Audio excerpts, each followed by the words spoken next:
Hey guys, today we're going to talk about the number 108, 108.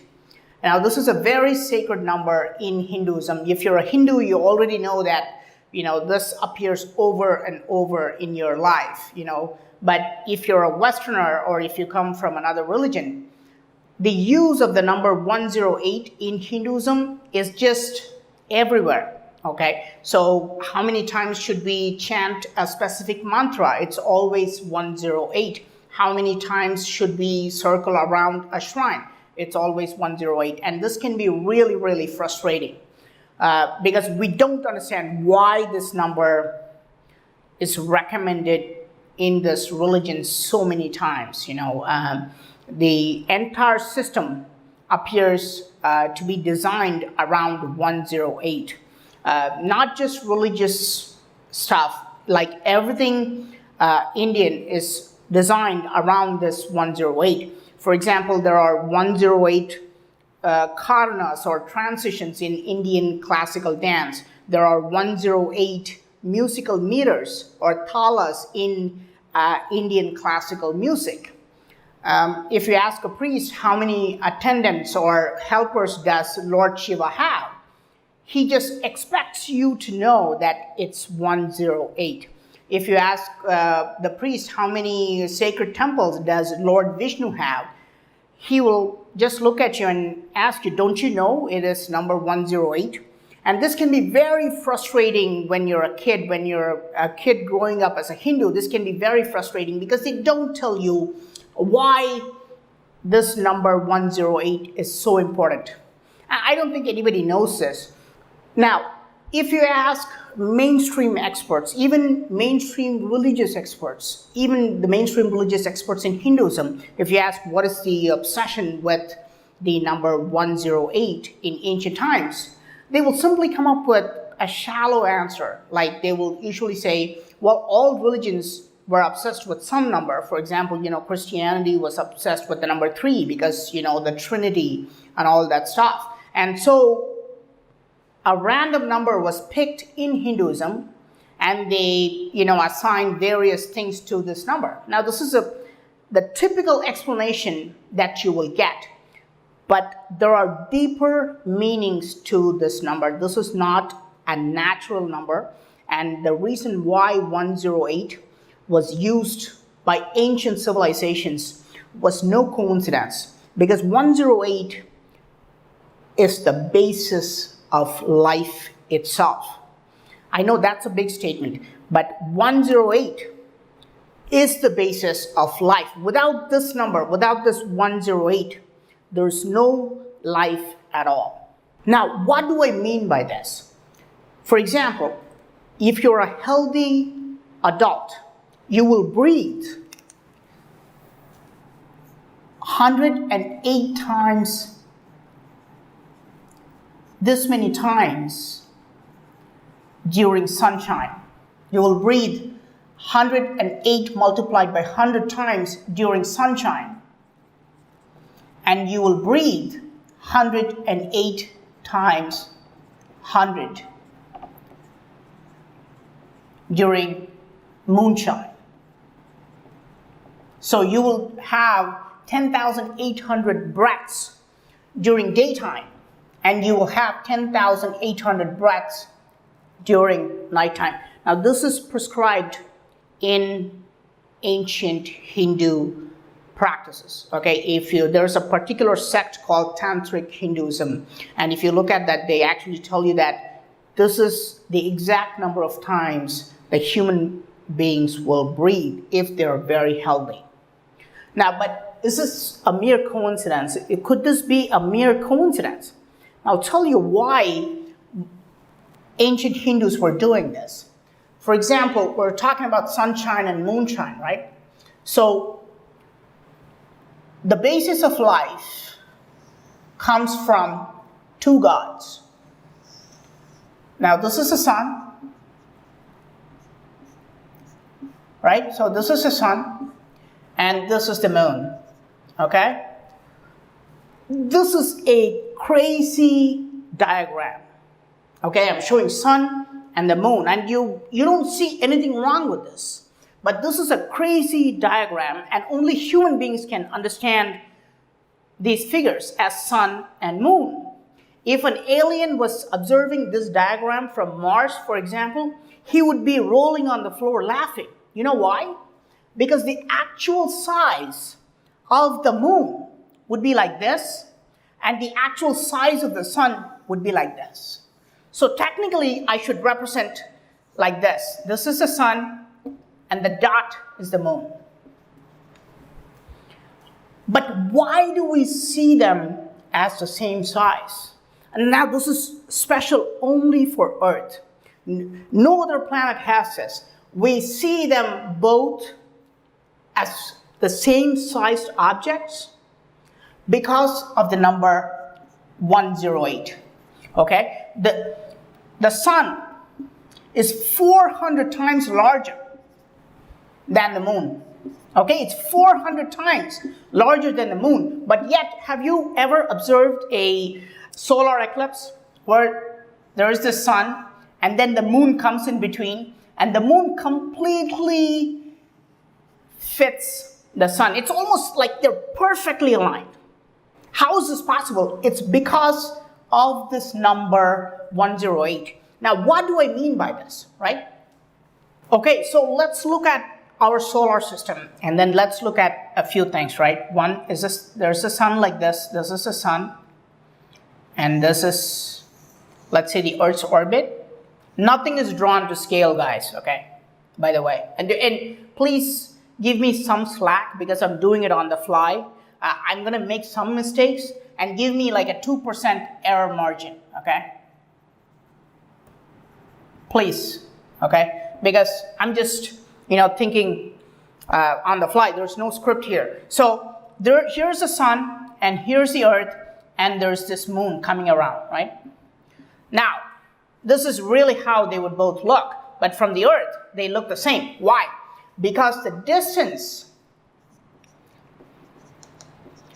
between Earth and sun, this distance divided by the diameter of the sun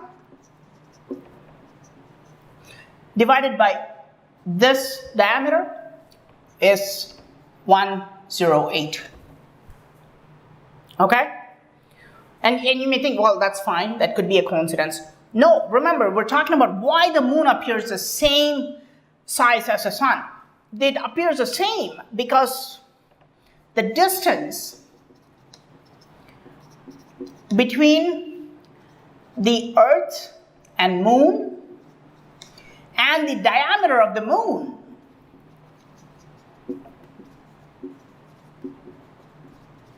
is also 108. Okay? So the distance between the Earth and the moon divided by the diameter of the moon is also 108.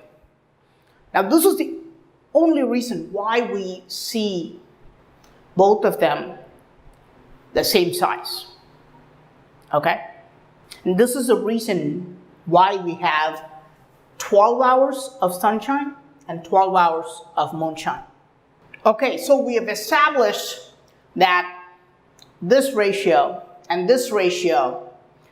Now, I just want you to know that if you come back and say, no, this is like the current distance between Earth and Sun is, this ratio is 109, you would be right, okay? Because this is an elliptical orbit, and this number changes, fluctuates. But if you look at the mean value, that would be 108.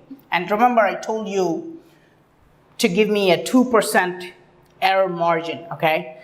Because exact science is not exact science. Okay. Now we have established that 108 is an important number, right? 108, it's a freaky coincidence. If you're not a believer in God and all that stuff, this is a freaky coincidence to have. And this is the only reason why both these things appear the same size. Okay. Otherwise, we would have to show it like this. But why is this important? Why do they have to appear the same size? The only reason life exists on Earth is because they're of the same size to us. because they're designed in a way that they appear the same size to us. This is the only reason that life exists on planet Earth. I know this is a big statement, but let me clarify that. Is sun really important for life? I don't think we can argue this point, okay? I think everybody would absolutely agree with me that sun is very important for life to exist. Without the sun, I mean, forget human beings and animals, even plants, most plants cannot exist. And then the sun has to be in this size, in this distance to us, in this ratio,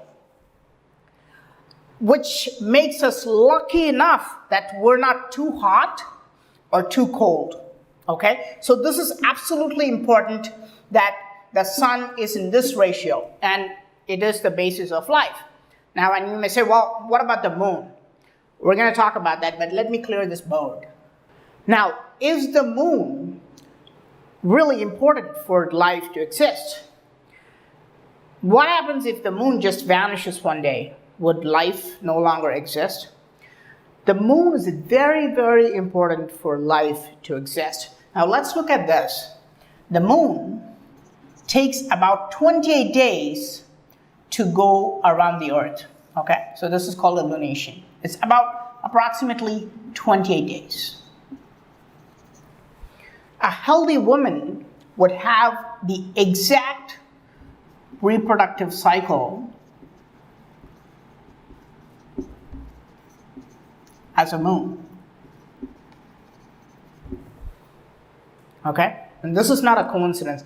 If a woman gets pregnant, for example, she would deliver a baby after 28 into 10 times.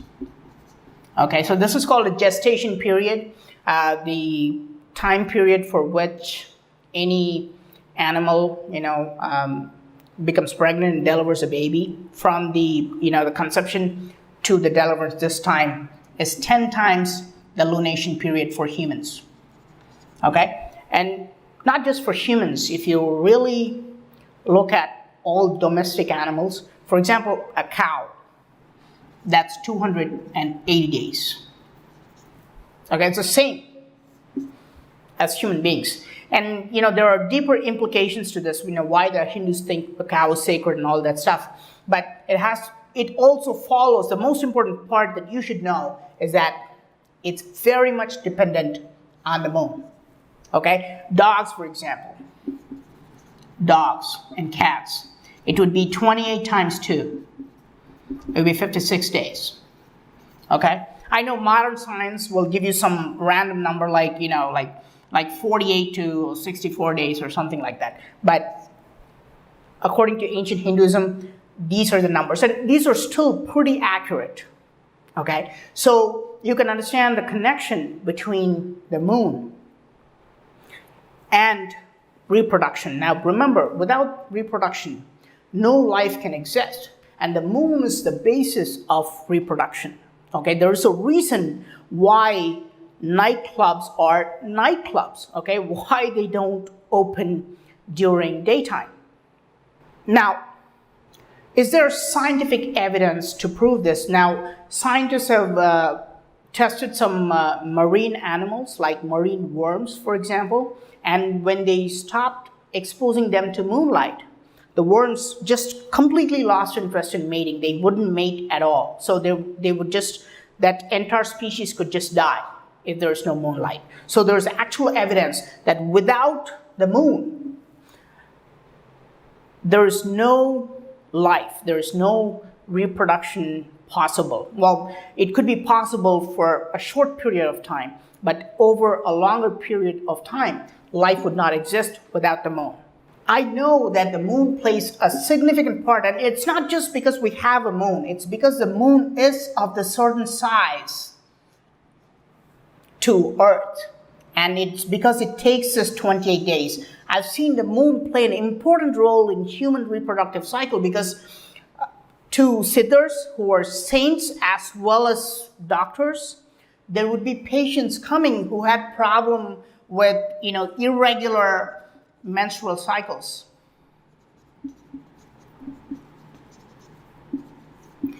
And the siddhars would prescribed that these women or girls should just sit under the moon on certain days, and it would regulate the moon or the moonlight or the moon's gravity or whatever it is.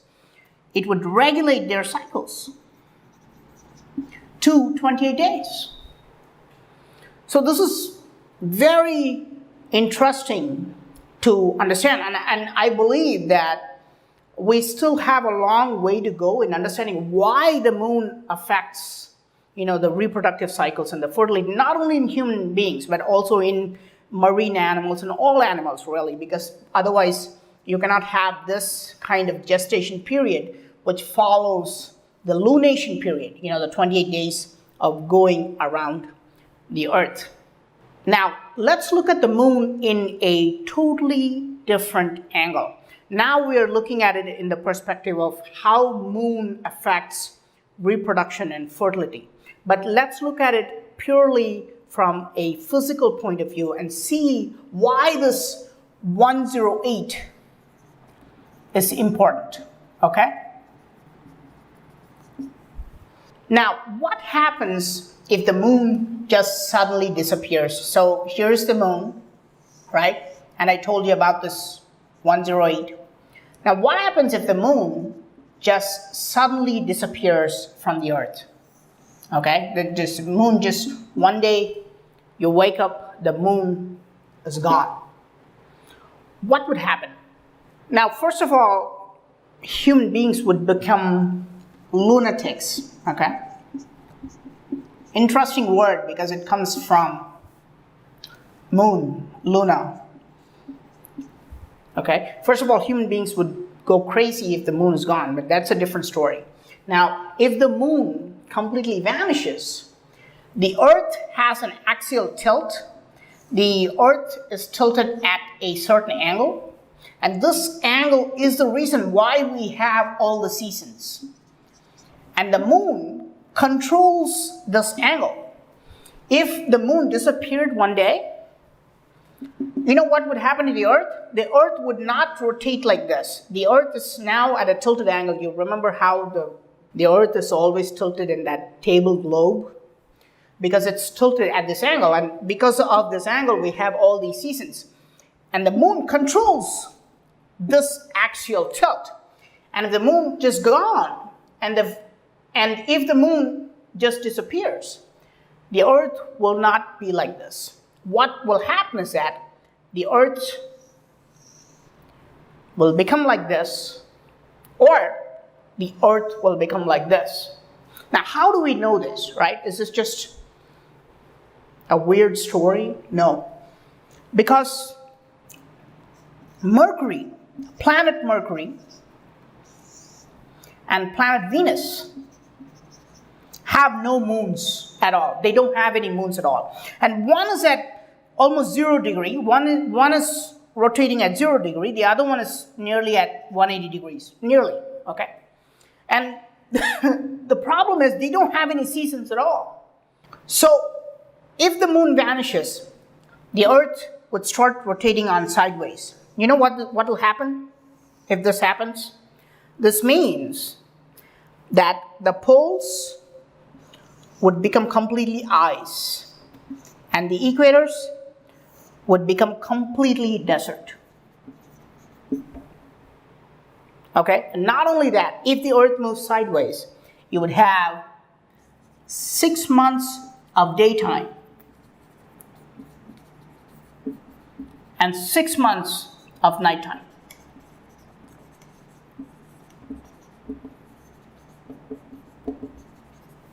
This is how your 1 year would look. You would have 6 months of daytime and you would have 6 months of nighttime. And this is how important the moon, and the moon has to be in this particular size and distance to make sure the earth is like this, okay?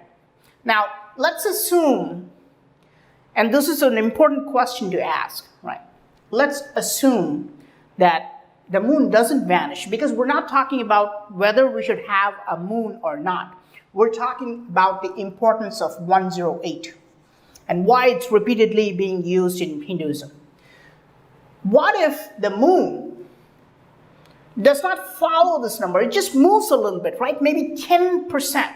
Maybe the moon just shouldn't follow this 108 number. It should just come closer to the Earth 10%. Okay? Imagine that God becomes Jim Carrey in that movie Bruce Almighty where he pulls the moon closer. What would happen? Imagine you had the power to do it. You just pull the moon closer so you impress your girlfriend. Because remember, the moon affects the tides. If the moon just came 10% closer, there would be tsunamis everywhere. It would be a disaster.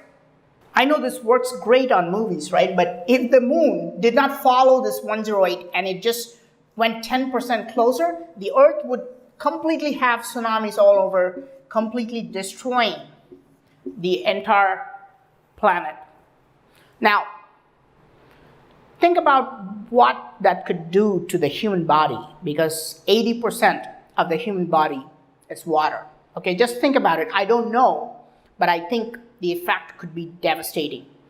Now, what if the moon didn't come closer, but pushed farther? Okay? We don't have to follow this 108 ratio. Maybe the coming closer is not a good idea. But what about if the moon went a little bit farther out, right? What would happen? We're going to find out. Let me clear the board.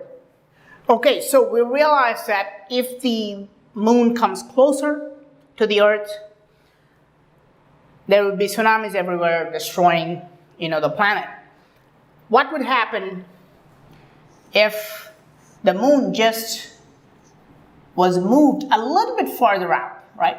A little bit farther, maybe not that much, but just deviate 10% from this ratio, just 10% farther out. You know what would happen?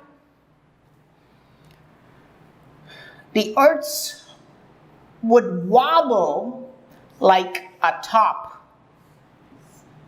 The Earth would wobble like a spinning top. It would just wobble, okay?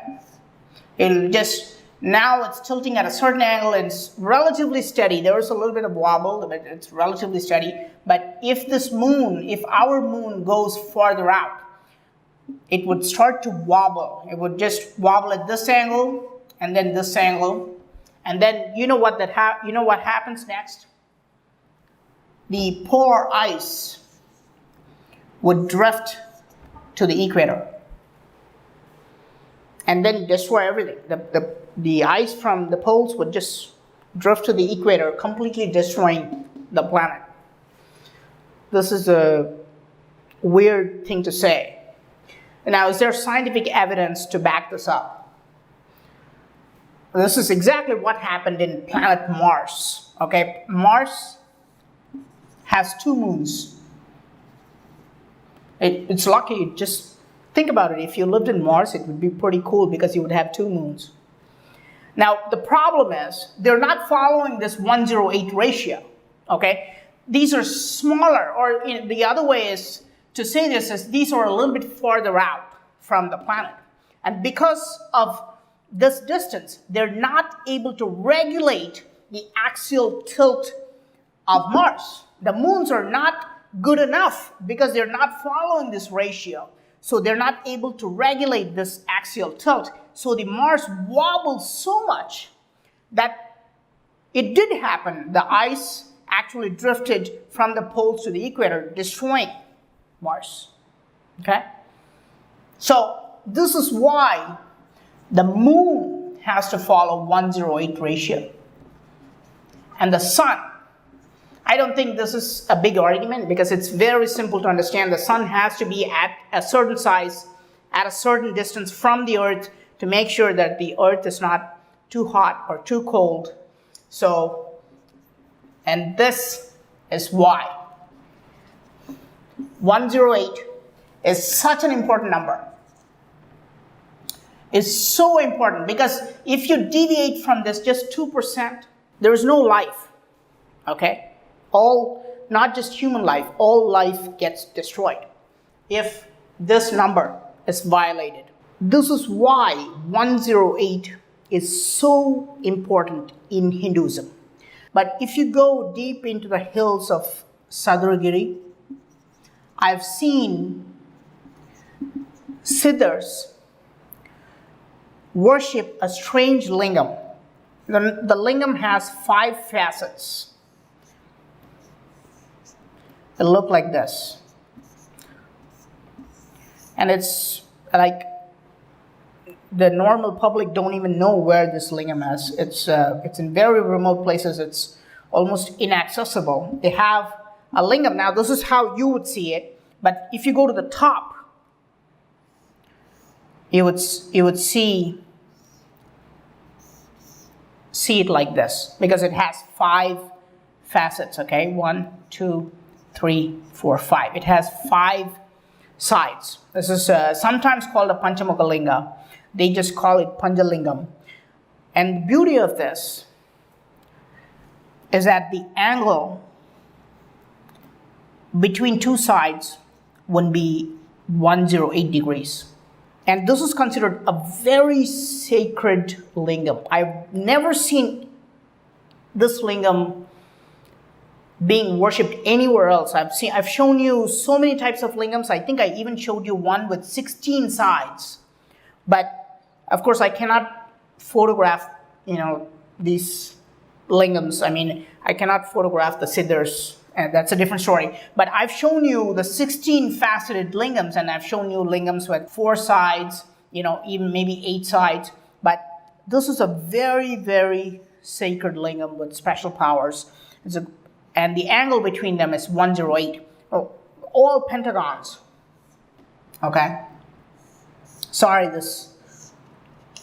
my pentagon looks so bad, but all pentagons will have 108 between 2 sides. Now, is this why the pentagon in the United States is designed? Because of 108? Is this somehow related to aliens and UFOs? I don't know. You think about it, because I'm not going to get this video deleted from YouTube, at least for a while. We'll let that stay for like a couple of days. Okay. Now, let's look at the significance of the number 108. Is 1 to the power of 1 multiplied by 2 to the power of 2 multiplied by 3 to the power of 3. Okay, so this is 108. All right. Now you can tell right away that these are not just coincidences. Okay, I'm not making this up. This is a divine number. This is the number that designs everything. Okay, if you don't believe in God, if you just believe in nature, just think of this as the number of the nature. But this is the base. 108 is the basis of all life. Now, I know we have this golden ratio, right? Golden ratio and Fibonacci series, right? So there's this golden ratio. Is there a connection between golden ratio and 108? Yes. So the connection is 2 sine 108 by 2. That would give you the golden ratio. Okay? So you see how the 108 is connected to the sun, the moon, the golden ratio, and look at how it's being formed. Now, the most important thing is that 108 is employed in most Hindu temples. Today, archaeologists and historians are not looking into this aspect because they just think 108 is a random number now. Okay? But most ancient Hindu temples use 108 in their architecture. The temple in Tanjavur, for example, the Brihadiswara temple. The Brihadiswara temple in Tanjavur is 216 feet. That's 108 times 2. The Kokor temple, the Kokor pyramid in Cambodia, the original height, 108 feet. before the lingam was destroyed. It's just 108 feet. Everything, all ancient structures were designed around this sacred number. Now, how was this designed? Now think about this. What are the odds that all these ratios align together? What are the odds that the ratio between the sun, the moon, and all these numbers have to be aligned naturally? Okay? And how can it be connected to the golden ratio? Is this all a mere coincidence? In Hinduism, 108 is broken down into... I hope you like this video. I am Praveen Mohan. Thanks a lot for watching. Don't forget to subscribe and also click on the bell button to get all the updates. Please give this video a thumbs up and do share it with your friends. And I will talk to you soon. Bye.